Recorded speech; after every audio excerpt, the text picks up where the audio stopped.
What about the other characters, particularly with Finn, played once again by John Boyega? Finn is similar in retrospect in story to Poe, like he wants to stop the First Order. However, in the case of Finn, he wants to run away. More specifically, he wants to be with Rey because he felt like after what happened in The Force Awakens that he doesn't know where she is and needs to find where she is.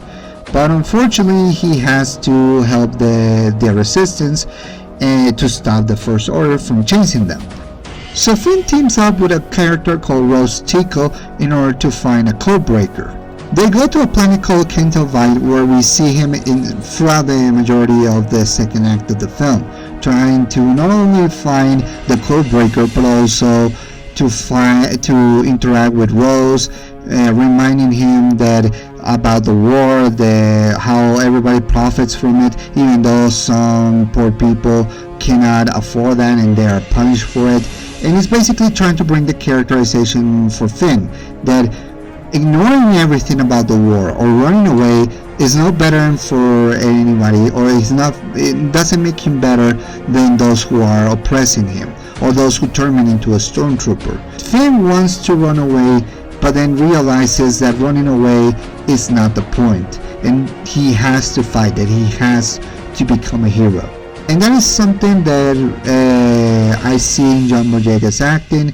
Like I said, he's one of my favorite characters on this franchise.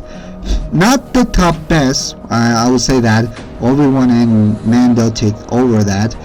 But Finn is a few that I can get behind of, and I wanted his story to progress. But then we need to get to the point that, yes, another point that I have to mention about not only Finn, but also about Poe, and to a lesser extent, Rose Tico. Were Finn, Poe, and Rose's stories pointless? That is what many people believe in that, because we saw Poe trying to figure out what was the plan to attack the First Order in order to stop them from chasing them. Then we see him utilize immunity with alongside of other resistance fighters in order to stop Poldo from doing whatever she does. Only turned out that that wasn't the right choice. That it was actually the right choice for Poldo to run away and to putting everybody in escape pods to the nearby planet. Something that Leia even emphasizes to Poe, that pointless heroics only results into dead heroes, no leaders. And that is one of the plots that he has to go through. Finn's, like I said, is about not running away and actually fight what he believes is the right thing to do. But they felt like his character was put into a pointless subplot in a pointless planet called Canto Bight, only to do more action sequences, and the whole thing with the codebreaker then gets wumbled up. They find the codebreaker and then they lost it. They find another one which is called DJ, played by Benicio del Toro, then ends up being pointless because he betrays them, some things like that. And then we get Rose, which many people deem her as the Jar Jar Binks of the Star Wars sequels. Okay, let me just say this once. The fact that many people came after Ahmed Best for playing a character that, yes, wasn't funny, but going so far as to sending to him death threats that almost make him very depressed and take his own life, it's disgusting. And that is happening to the actress who plays Rose, because all she did was playing a character in a movie, but they deem her as pointless, unfunny, uncharismatic, that she was the kiss of death. And for that, you guys are sick if you think that. So with that being said, was Finn's and Rose's story pointless, going to Canto Bight, going to all this adventure to find the codebreaker and trying to infiltrate into the First Order ship only to be captured and then make the entire trip pointless? In many ways, yes. The immunity was pointless, the Canto Bight planet subplot was pointless, the whole stories were pointless. With that said, they were meant to be pointless. This is something that the movie is trying to bring up. The themes of the movie. Failure. That is something I'm going to get into, but that was the point of the characters. That their decisions, those decisions they made, immunity, going to Canterbury, finding the codebreaker, that was all decisions made by Finn, Poe, and Rose. Because they believed that they were the only ones who had the better options, instead of Paul and the others, who felt like they were running away. But that was the idea, because they wanted to put them in a position to realize, wow, we really screw up.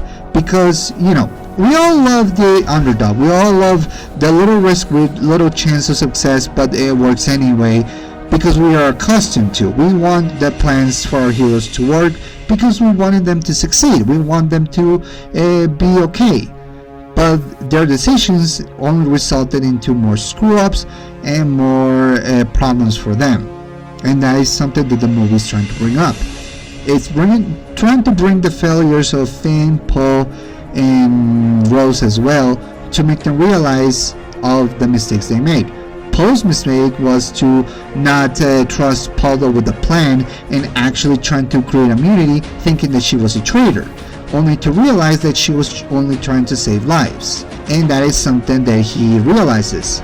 Pointless heroics is not good. That it's better to just save enough lives as possible so you can help others. Finn's characterization, his story, was to run away thinking that it's not his problem, that he is not a hero, that he should just run away because he's useless, realizing that that is a face of selfishness, and sometimes you have to do the right thing, which is right, in order to save them. Roses also realized that same idea, that sacrifices don't mean anything if there is nothing left to build on a foundation. If there is no one left, what was the point? It's not about destroying the things you hate, but saving the things you love. I know that's something that it's pretty much a default for Star Wars to realize that, but if you think about it, that is kind of more interesting. And that's something that I do defend Rian Johnson a lot. So, with all those things said, now let's talk about Rey. And I can tell you right now that a lot of people are just angry at this character. So, Rey, played by Daisy Ridley, is pretty much the same as we saw in The Force Awakens.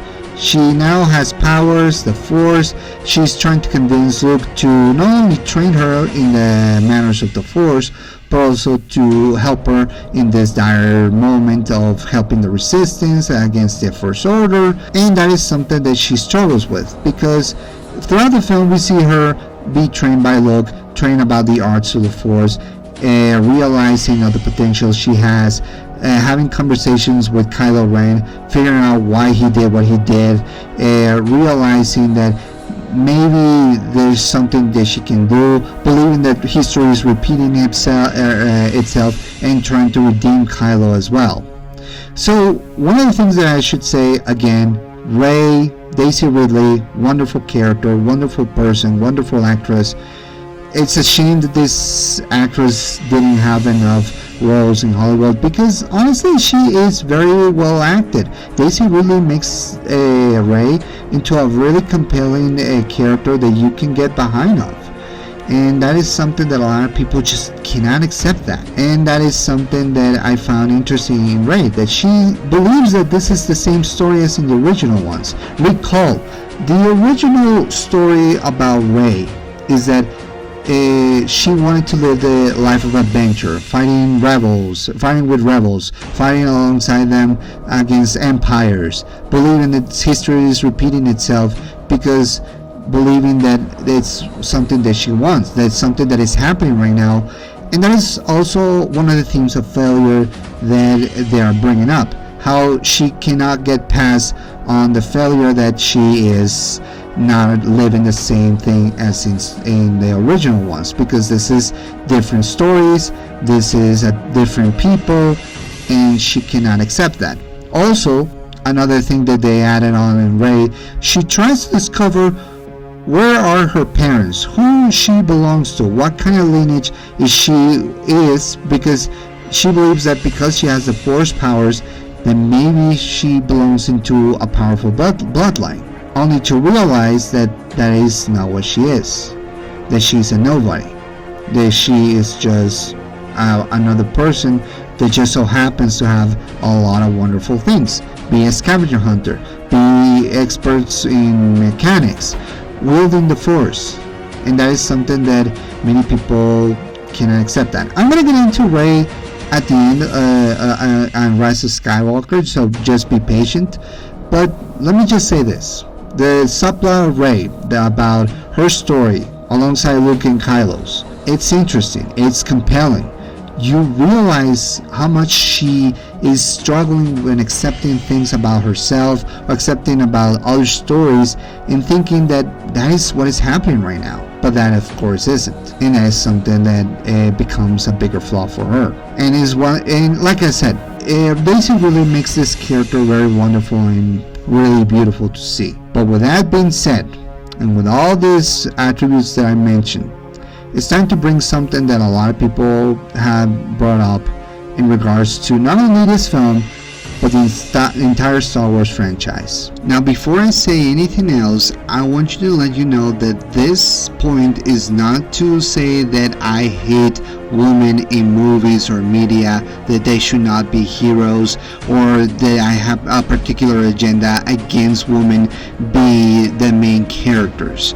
No, I don't have that. The thing is that when it comes to, corporations, when it comes to studios, when it comes to a lot of rich, powerful people who, instead of creating a good story, and instead of creating characters that we can get behind of, and instead they are hell-bent into creating an agenda that could attract a demographic that could see those movies, and in the case of these years has been the woke agenda. Now, this term is used normally to say that they want a demographic like people who are gay, transgender, from different sex, from different ethnicities, all sorts of people from different cultures, attracting them and putting them into a demographic or in a franchise, like trying to create something that is accessible for everybody, thinking that it's progressive under the guise of, oh, we are doing this differently and we are saying that the past is bad and that we should just focus on this right now. That is one of the things that I noticed over the years with media. That is something that I noticed with Kathleen Kennedy when she was in charge of the helm. And when she was the boss, she decided that she was going to create female heroes, a lot of female heroes, for all the girls to get behind of. And there's a problem with that. Everybody noticed that BS, because in many respects is a bunch of BS. People consider Star Wars, like I said, as something sacred, and they believe that the characters that came before are important and they should not alter them and they should not change them or turn their stories into the end or making them feel like nothing. And instead that's something that many people felt that Kathleen Kennedy did with the sequel trilogy, because if it wasn't obvious in The Force Awakens, it is most definitely obvious in The Last Jedi that they wanted to make more female heroes and they wanted to make the male counterparts, for the lack of a better word, like say naive or just downright wrong in many cases. Now, obviously a lot of people will probably say that is bullcrap, that is not true, that is just something that people say in order to cope with with the whole storytelling that didn't go the way they wanted, or that maybe they changed directions so it's more accessible to a new audience. But the problem is that they will focus on the new audience instead of the old one, trying to make a balance between the new and the old. They were more forward, or at the very least more decided to meet more new Star Wars fans, which is not a bad thing, but they decide to ignore the ones from the past, and that is something that they felt. When it comes to female characters, going back to the point, it felt that Kathleen Kennedy wanted to make characters like Rey, Poldo, Rose Tico, and even Leia to a lesser extent into, how can I say this, girl bosses. You know, the whole thing about girl boss, about taking independence from everything, that she's not wrong, that she's just downright perfect, that she could be an inspiration for young girls to achieve better things, that maybe if they show them being awesome all the time and just being badasses 24/7 without any flaws or any personality, that somehow it will be better because at the very least you're not offending them or making them feel bad about something. I don't know. That is the mentality that a lot of studios have nowadays, and that is something that I notice in Star Wars all the time. And I don't need to go to the examples of The Acolyte, mostly because I never saw that series, and I'm not gonna ruin myself from watching it. So yeah, I just read the reviews and I know it's not gonna be good. But if you want to know where most likely this argument kind of started, it kind of started here in The Last Jedi, because the characters that they wrote in this film, especially the women, felt like they were more inspirational rather than flawed. For many, they saw Rey as just someone who's trying to knock some sense into Luke Skywalker and also to Kylo Ren. And all the time she seems to have more control of the Force than Luke ever had. Like, you know, like I said, she was a scavenger, she is good with machines, she's an expert with technology, she's a skilled driver of jets and X-Wings and the Millennium Falcon, and now she has the Force. And that is something that that many people have said that this is too much for a character. Like, I get it. Like it's something that they want to create for the audiences. They wanted to make this character something of someone who is very skilled on everything. And a lot of critics have said before that people just have those abilities. That for abilities that someone has, it might be infuriating for others because they don't have those things and they have to work hard in order to achieve those. And I know for experience, because I've been in that same path, because I always believed that I wanted to have more abilities, and when I see others having them more faster than me, it makes me feel jealous and a little bit bad, because I want to be in the same level as others. And maybe that's something that they wanted to bring as well. But you can't deny that under the leadership of Kathleen Kennedy, then maybe there is a hidden agenda as well. That she wanted to make Rey as a perfect character without any flaws, and wanting to go into battle, redeem Luke or redeem Kylo as something that is beautiful for anyone to get behind of.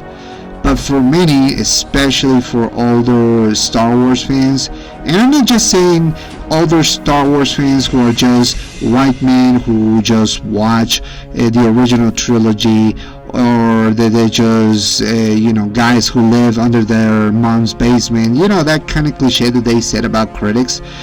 It's more about people who felt like we got behind the characters from the past. You're bringing them to this new trilogy and you're not utilizing them well, and you're making the one who is basically the hero of the entire franchise into another guy who, another character, in this case a female character, they have to knock some sense in. And that is something that they cannot just accept. What about Rose Tico? She's trying to knock in some sense about the dangers of war, the sacrifices, as well as all the drama and all the hardships that they have to go through. But I feel like we got those from The Force Awakens. Like, I get it. Finn is a guy who wanted to run away from all the wars because he believes that is something that he doesn't want to do. He got some trauma and he's trying to run away from it, and this movie is trying to build up, at the very least, to make him realize that he has to fight. But for many, it feels like he's being degraded as someone who has to learn the lesson once again, simply to make the character Rose Tico into someone who is an inspiration. What about Poe though? The one character that many people probably hate the most, more probably than Rose and Rey, and that is that she is appointed as the new leader of the Resistance while Leia is out of commission. Poe is trying to learn what's the plan and she doesn't tell them. She doesn't tell him. He's getting more anxious by the minute. He thinks that Polo is a traitor, and he tries to create immunity in order to stop her and trying to go back and fight the Resistance. And then it turns out that Leia appointed Polo and wanted to teach Poe a lesson about, saving the recruits and soldiers and all that. That is something that a lot of people felt like they needed to see, that Rian Johnson and Kathleen Kennedy or whoever wanted people to experience, that they needed to learn that the pointless heroics with sacrifices only results in dead heroes, as I said before. But when you put someone as Paul though, and that is a character we haven't seen before. This is brand new to us. We haven't seen in The Force Awakens. We haven't seen until right now, until The Last Jedi. And she seemed to be like a new leader. And then you start wondering, why was the point of Poldo? And then she does the whole Poldo shooting one of the ships from the Resistance into the firefighter of the First Order or something like that. I'm not here for those technicalities, but it's trying to, for lack of a better word, make Poldo into someone who is smart and heroic and decided to do the sacrifice herself and to teach, Paul a lesson about how to save people's lives. But like I said, this is a character we haven't seen before. We don't know very much about Poldo. And I'm not gonna lie, guys, when I saw her, I thought she was one of the bad guys, because that would make sense, because for the Resistance to being chased by the First Order, not knowing how they did it, it would have to mean that there was a traitor among them. And I was for sure thinking that was Poldo, that she was a traitor, that she somehow manipulated Leia into, being the leader in her absence, putting Paul aside because he would probably figure out that she is up to something alongside other members, and maybe they were trying to make them surrender, something like that. That is what I thought immediately, only to be turned out not true. Now, I do appreciate the twist, but I feel like it was almost for the sake of a twist. I mean, you can disagree all you want, because it's basically, if you put yourself in a position, if you're a submarine pilot or the submarine captain, and you have to do all the things in order to create a plane, and there is someone who's interrupting, demanding for answers, and you're not giving them because you're trying to come up with a plan. And that is something that probably was the mentality that a lot of critics also said. I don't know, it's something that I feel conflicted. Now, before I say anything else, let me just say this for the record. Laura Dern, the actress who plays Poldo, if you haven't seen her in a movie, she was in Jurassic Park, and she was in a lot of good movies. I saw her in Marriage Story alongside Adam Driver, coincidentally, and she was awesome. The problem is how they write the character. Like, again, we don't know who she is, we don't know her backstory, and we are immediately thinking that she's a traitor, only turned out to not be true. But can you actually blame people for thinking that the way she was acting and the way she was being dressed? I know that Leia also wear ridiculous stuff, but she felt more dressing up as I don't know, like someone who's more about luxurious life rather than to fighting a resistance. That's just me. I mean, I've seen like Mom Mothma being more wearing something that is more aggressive, but she felt more kindly and more encouraging. And when it comes to Holdo, I don't know. I felt something more shady beneath the surface, and it didn't help that the writing or the editing didn't help matters. And then we have Leia Organa. Now, I love Carrie Fisher. She was amazing as Leia.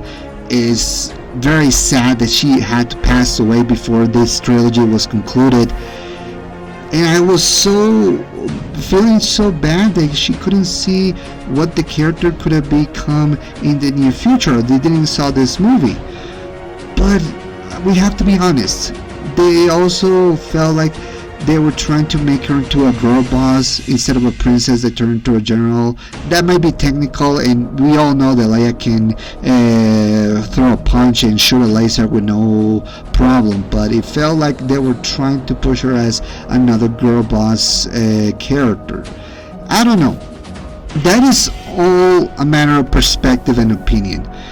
But you cannot deny that it's been in these franchises, particularly with Star Wars, for a long time, pushing lady girl bosses into the forefront and making the male characters look ridiculous or dumb.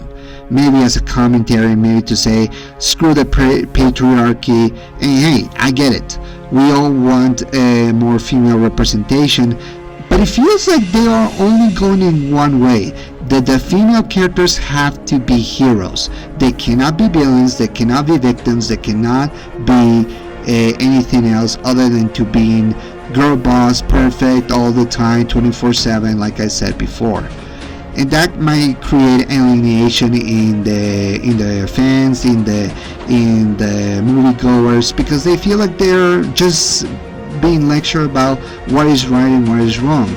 And that is something that Kathleen Kennedy seemed to be pushing the most all the time, because her goal was to create new stories in the Star Wars universe that felt more like a message, like breaking down barriers. But that didn't work, and when she was working with Disney, it only magnified the problems even more, because now they felt like it is also Disney who's pushing an agenda simply to sell merchandise with, you know, queer and you know, all sorts of woke, you know, how can I say this? I'm trying to be nice here. I'm trying to think of the better words, because there is not much I can say that can sound less, you know, dark, or sounding less, you know, horrible. But if you ask me, it felt like they were trying to push for the woke demographic, selling merchandises with rainbow colors and all that for inclusiveness. And that's what I feel. That's what I felt, at least, and that's what a lot of fans felt, because they were seen to be put in a position that they have to like it, otherwise they will look bad. It happened with Ghostbusters 2016, and it happened with a lot of movies since then. It just makes things worse if you're trying to push something that might not be good, all to make something of an agenda look better. But hey, that's just my opinion, guys. I'm just stating what I notice. I'm not saying that I that I agree with those choices. I don't agree, but I don't know. I mean, this is something that even I have to figure out myself, because I don't know what's actually right or wrong, or at the very least, I don't know what exactly good to promote, because there's somebody that will be angry or alienated, and you have to find a balance in order to make things a little bit better. And I don't think Kathleen Kennedy was focused on that, and more focused on, you know, her own goals and agenda. Alright, if you haven't left after that whole speech and rant that I made about those things, then you probably want to hear me talk about the production design and effects. Hopefully. If not, then I'm sorry guys, but I'm going to talk about the production and the effects. So let me just say, still with the whole Disney money that they have, they managed to pop out some amazing production designs and effects that I haven't seen in a long time. I mean, this is probably even better than The Force Awakens, because they're making not only the shots of the characters look great, but also the production of the TIE fighters, the First Order, and the stormtroopers, the ships. They look magnificent. They look like really menacing things. The shots of the planets look interesting. Can't avoid despite its problems. It looks colorful and it looks rambunctious and wild. We see the production for the Throne of Snoke, which is amazing, and I like the whole red tint that they have surrounding Snoke. I also like some of the designs for the creatures, like those fox creatures from one of the planets the Resistance lands on. I like the production of the droids, BB-8 and all the others. They look amazing. The aesthetics of the ships are unbelievable. The CGI effects, it really looks like they can blend into real life. I mean, every effect that you see, which was done VFX, it's really amazing. You really notice how you barely even notice that it's not real, but they're trying to make it more real. And it's good that they use production designs like, props and creatures that they made with latex, because that will make things that your eye will be fooled of.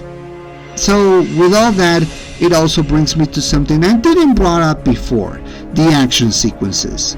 I will say, I didn't talk about it in The Force Awakens because, well, I didn't feel like the focus, but I have to say that the focus on the action sequences were great.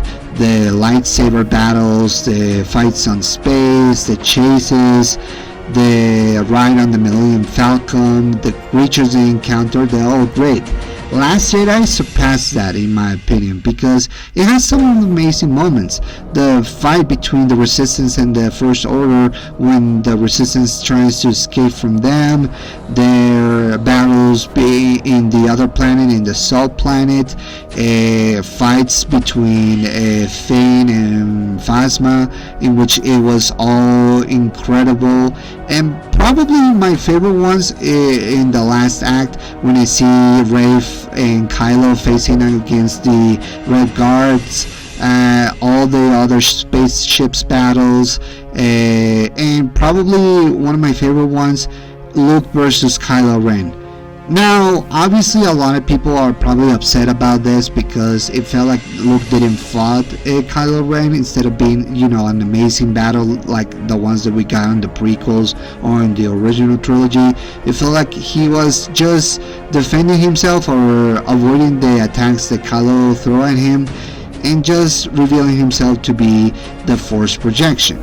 I'm going to get into that in a moment, but let me just say that is still well shot, well acted, choreographed. The stunt double for Mark Hamill as Luke Skywalker was amazing. I don't know if they use CGI or if they actually use a stunt double, but they actually made the fight, or at the very least the avoidment, look incredible. That's in my opinion, at least. But you cannot deny that also Adam Driver did well in his stunt work, and that's something to appreciate. So now let's talk about what many people probably feel wrong the most about the Force.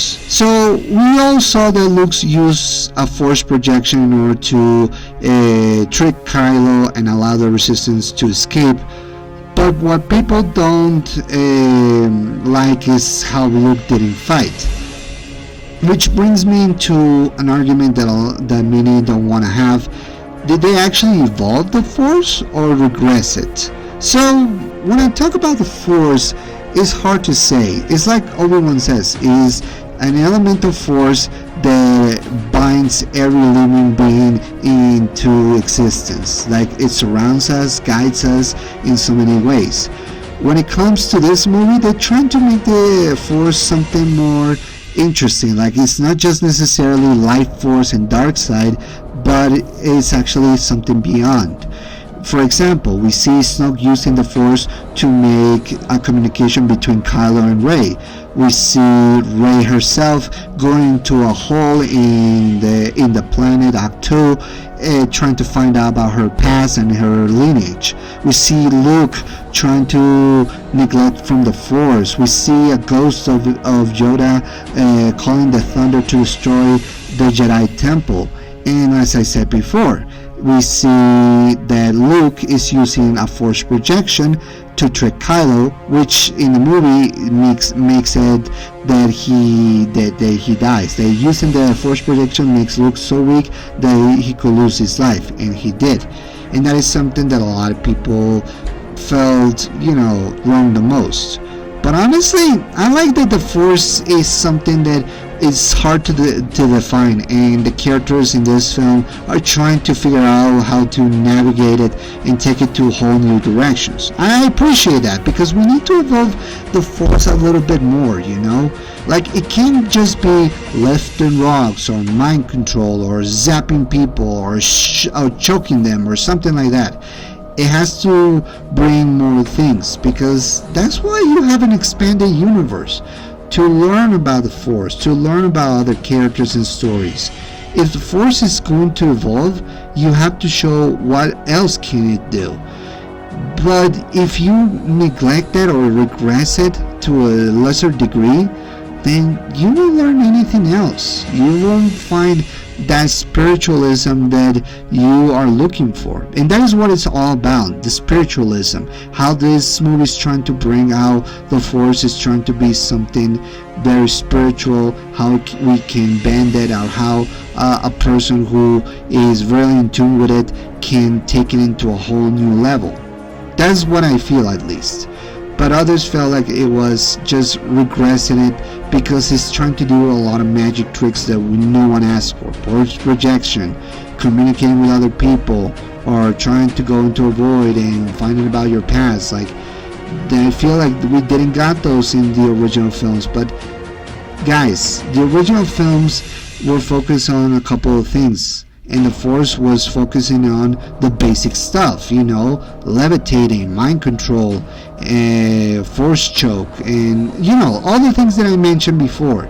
But I also want the stories to evolve a little bit. I mean, I've seen the extended universe, with the world between worlds and all that, and how you can time travel and all that things, and it's all because of the Force. Like, do you honestly think that is limited in this film? Like, that is something that you now that feels that is not true? Like, it's hard to say. I believe that they evolved the Force, but I could be wrong, and maybe someone is going to say that is not how the Force works, ironically mimicking Han Solo from The Force Awakens. But now, I think it's time for me to just address the elephant in the room. Do I think that this is a good movie, or do I think that it is just a terrible movie? If you ask me, and this is someone who watched this film when it came out, who watched it a couple of times to get a better understanding of the story and the characters, I would say that this movie is complicated. That is good in some places, but bad in others. And most people felt like the characters and story just were not good enough or were infuriating. At the same time, I don't exactly see that. I see a couple of character progressions for Finn, for Poe, for Rey, and for Kylo Ren. I also like that Luke is trying to teach Rey about the Force, that it's not just for the Jedi, and I appreciate that, because he has always been against some of the things that the Jedi did in the past, and Luke wanted to make things different, and I felt like he achieved that with Rey. But in other respects, other people will say that he didn't have that cool fight or that defining moment that will live up to his legend. And it's hard to say. You can't always please everybody, and you have to figure out what's the best choice. And that is what I got from this film. Now, like I said, the theme of this film is failure. How we failed in our choices due to our own mindset, or because of our own insecurities or our own failures. But the idea is that when you have failure, you learn from it and you move on. And yeah, I got that from this film. But many others didn't get that. It felt like more like they were trying to destroy the past. What Kylo said in this film, that you should kill the past so you become what you're meant to be. That's what many people felt like that is the thesis. Like, you cannot move on unless the past is destroyed. But remember, guys, Kylo Ren is a villain. He was trying to make himself look right, and he was trying to advance his own story to make himself look better, and someone who tells the truth no matter what. That his truth is absolute, and you cannot deny his truth.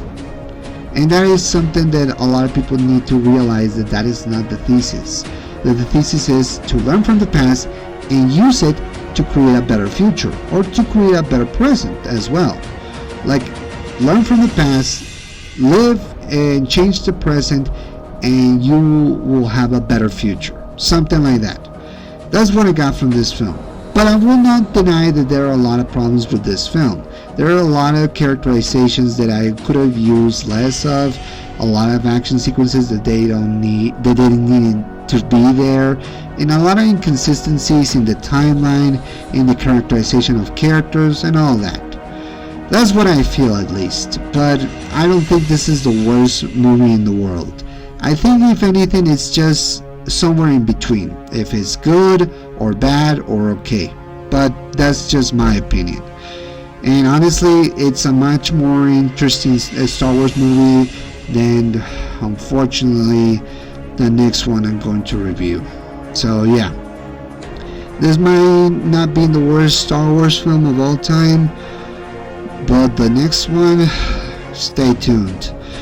But until then, what do you think about The Last Jedi? Do you still feel angry towards it? Do you feel like Kathleen Kennedy destroyed your childhood?